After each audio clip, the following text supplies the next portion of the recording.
Saludos y bienvenidos a otro video de Universidad Cristo. Este video titulado Salvación y Juicio. Usualmente salvación consideramos como lo ya recibido y juicio como lo que pronto en el futuro o escatológicamente sucederá, donde todo el mundo tendrá que rendirle cuentas a Dios por todo pensamiento, palabra y acciones que hayan hecho. Pero si miramos salvación y juicio como una realidad espiritual que siempre es presente. Así que espero que en este video pueda compartir unos textos significantes y mirarlos a la luz de la historia. Vamos a posicionarnos nosotros hoy como si nosotros fuéramos la audiencia primaria que escuchó estas palabras, preguntarnos qué significaron, entenderlas en su significado, para reconocer en nuestro presente la salvación y el juicio que diariamente vivimos. Así que leamos. En Marcos capítulo 13, versos del 24 al 27, y dice: en ese tiempo, después de la angustia de esos días, el sol se oscurecerá, la luna no dará luz, las estrellas caerán del cielo y los poderes de los cielos serán sacudidos.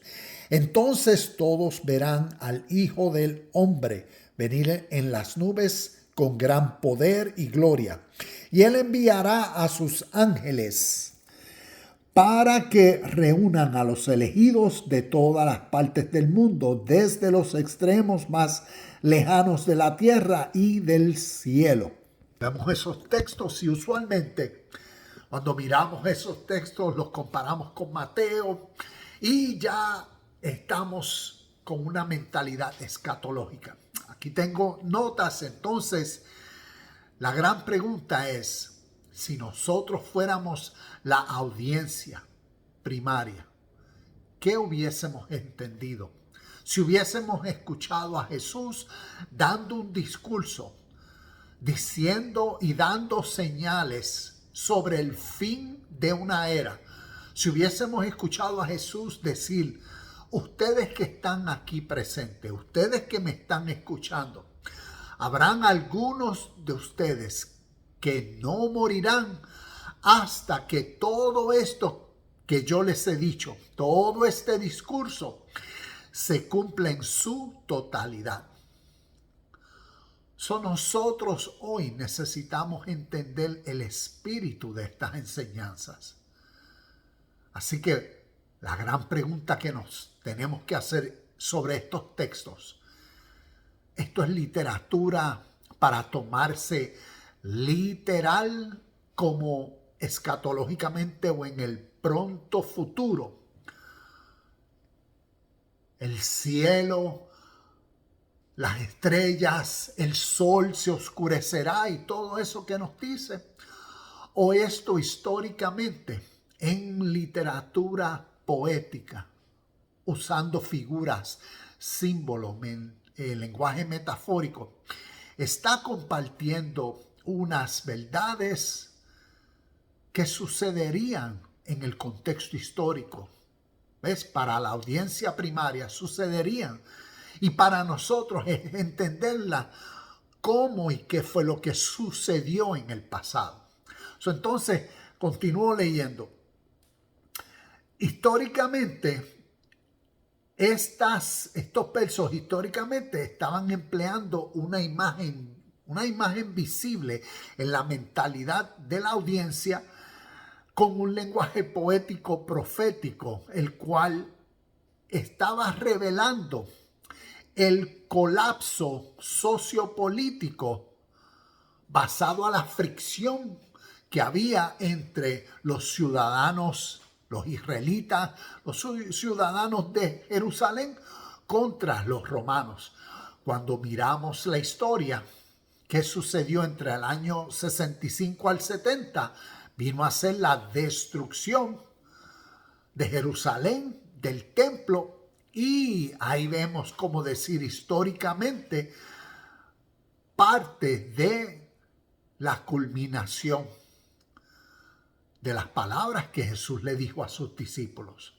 Entonces, tengo una lista de textos para comparar cómo en el Viejo Testamento este mismo lenguaje figurativo, simbólico, se utilizó como en las historias del Viejo Testamento, como el Dios del Viejo Testamento, Jehová, iba a causar calamidad, destrucción sobre reinos.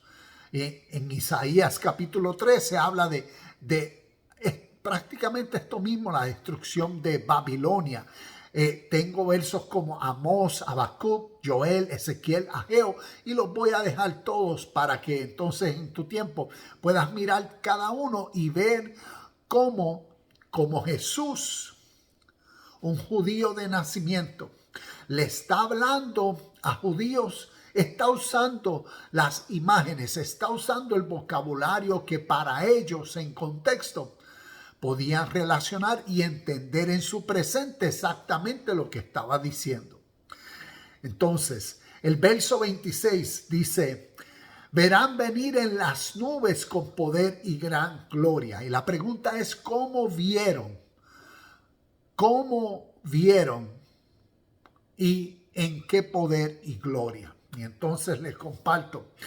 Todo esto representa la autoridad y el honor del rey. Y nuevamente, simbólicamente hablando, ver representa la visión de lo espiritual, que siempre es el entendimiento. Y así fue como antes de que murieran la audiencia de Jesús, hubieron algunos presentes que al ver los acontecimientos, a ver la decaída de su nación, a ver la guerra y fricción que hubo entre los romanos y los israelitas en el primer siglo, entonces también vieron internamente, entendieron el mensaje por el cual vivir, el mensaje del reino de Dios que vino en las palabras de Jesús.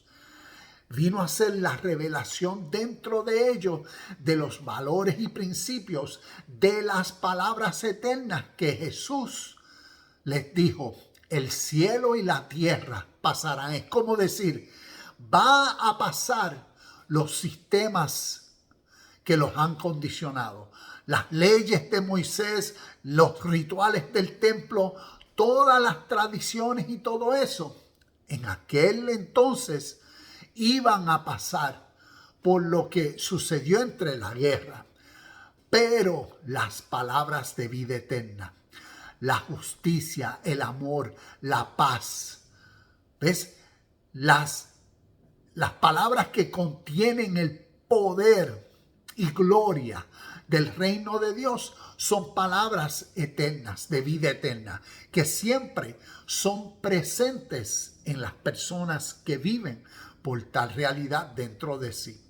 Y eso vemos históricamente que fue como personas allí presentes antes de morir recibieron, entendieron y sus vidas pasaron de muertos espirituales a vivos espirituales. Y así fue como vieron el poder y la gloria. Lo vieron en el entendimiento, en la literatura espiritual del Oriente. Nubes, ¿ves? Es como nos dice el verso cuando dice: todos verán al Hijo del Hombre venir en las nubes con poder y gran gloria. Algo interesante es que las nubes representan la mentalidad. Es como decir, y te comparto, en la literatura espiritual del Oriente, nubes simbólicamente son asociadas con el estado emocional de la mente, el estado presente del mundo y las circunstancias relacionadas con la vida. Nubes representan las ideas que crean las motivaciones injustas e impuras en las mentes de los seres humanos. Les cubre la luz, y la luz representa la vida, la verdad, la justicia, la ley de Dios, ¿ves? Simbólicamente hablando. Son las nubes, ¿ves? Las nubes es como decir, son esos pensamientos, son esas ilusiones, son la formalización o la mentalidad del sistema o la mentalidad del mundo que conforma, ¿ves? Nubla la mentalidad de las personas. Y por eso aquí simbólicamente vemos cómo, como nos dice el texto, vieron al Hijo del Hombre, el Hijo del Hombre representando a Cristo, representando al Espíritu de Dios dentro del ser humano. Venir en las nubes del cielo es como decir, removiendo cuando el rayo de luz entonces es tan poderoso que ahora penetra y saca las nubes del medio. Cuando vemos y salimos afuera, vemos, está nublado, las nubes tapando el sol. Visualicemos la realidad de cuando el sol y los rayos penetran las nubes y las sacan. Así mismo, espiritualmente hablando, lo que sucede cuando ahora el conocimiento, el entendimiento de lo que es el evangelio de la vida pura, justa, perfecta, de la verdad, de la ley eterna. ¿Ves? Ese entendimiento que es lo que empodera al ser humano en la nueva motivación. ¿Ves? Impulsa el espíritu interno, motiva, alienta a uno, anima a uno a ser, a actuar, a pensar, a hablar y a hacer en el mismo espíritu. ¿Ves? Y ahí es como decir, actuar en la luz, actuar en la verdad, removiendo las tinieblas. Es como decir, entendiendo estos símbolos, que es interesante y significativo. Y en la Biblia nos da muchos ejemplos. Uno de los que me gusta utilizar es cuando miramos Juan capítulo 1. En los primeros 5 versos nos habla de el Logos o el Verbo se hizo carne, representando la realidad espiritual de Cristo como la palabra. Cristo el Verbo, Cristo el Logo, Cristo el Espíritu de Dios dentro del ser humano. ¿Ves? El espíritu, lo invisible, se hace visible a través del ser humano. Por eso el Logos, el espíritu, la palabra, vino a hacerse carne. Para que ahora la palabra fuese manifestada, fuese el verbo, fuese la acción. ¿Cómo se manifiesta lo invisible? A través de entonces de la conciencia del ser que entonces lo hace visible a través de sus acciones. El espíritu eterno de la vida justa, ahora a través del ser humano que es consciente de ese espíritu, ahora es motivado por ese mismo ánimo y aliento hacia acciones, hacia siempre ser el mismo espíritu en su vida, ser uno con el Logos, con Cristo, con el espíritu de vida eterna. Y por eso entonces en Juan capítulo 1, versos 4 y 5 nos habla de la luz. Y la luz vino al mundo, que el mundo estaba que en tinieblas, en oscuridad. Y nos dice que la luz es más poderosa y remueve las tinieblas. Y cuando miramos figurativamente hablando, las muchas veces que a través del Nuevo Testamento se usa estos símbolos de la luz y las tinieblas, la luz y la oscuridad, la luz representando la verdad, la vida pura, lo que Cristo es, el espíritu verdadero de justicia, paz y todas estas cualidades, y las tinieblas o la oscuridad representando a esa mentalidad ignorante o a esa naturaleza egoísta, lo que se llama al ser que vive por la oscuridad, por su carne, por su egocéntrica manera de vivir, por su naturaleza pecaminosa. Y por eso vemos esas dos diferencias. Cristo es el Espíritu Salvador y juez en la historia, que cuando se revela, se entiende Esto es reconocer su venida. Por eso leemos en Juan 16:8, y cuando Él venga, ¿ves? Cuando Él venga, cuando se revele, cuando se entienda lo espiritual, espiritualmente empodera a uno siempre en el presente para vivir, para cambiar, para crecer, para asumir la responsabilidad. Y ahí, en ese instante, está todo. Está la salvación presente y está el juicio presente. Y te comparto y continúo leyendo este verso y te comparto un ejemplo. Volviendo en Juan 16:8 dice, cuando Él venga, convencerá al mundo de pecado, de justicia y de juicio. Estas fueron las circunstancias que terminaron la era que se había extendido por cientos de años a su pasado, la era ignorante del espíritu de la vida, como Jesús lo demostró a través de su evangelio del reino, según Mateo, capítulo 5, capítulo 6 y capítulo 7.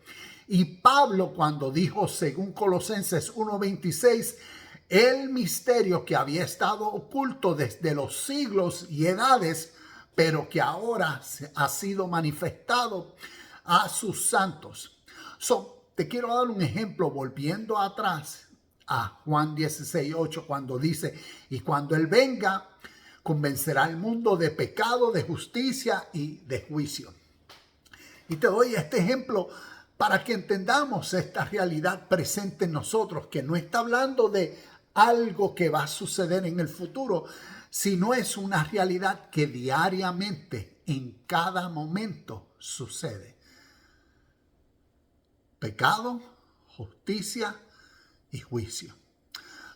Miremos un ejemplo. Cuando uno va guiando y está el letrero, y el letrero dice 35 millas por hora, y uno va guiando y no le presta atención porque uno está en su naturaleza egoísta, pensando en lo que quiero hacer, tengo prisa, tengo hambre, tengo que comer, y no le presto atención a la vida o a la ley de la vida que está en el rótulo que me dice, por esta zona 35 millas por hora, y yo voy a 58. ¿Y qué sucede más adelante? Yo no me doy cuenta, pero hay un policía. Y el policía ahora viene y me para. Y me revela estas tres verdades. Al pararme, me dice, me revela el pecado. Me dice, ¿sabía que el letrero dice 35 y usted va a 58, marcado aquí? Me reveló el pecado, me reveló lo erróneo que yo estaba guiando por mi egocéntrico deseo, porque tengo prisa, cualquier tipo de justificación o razón. Segundo, me reveló la justicia.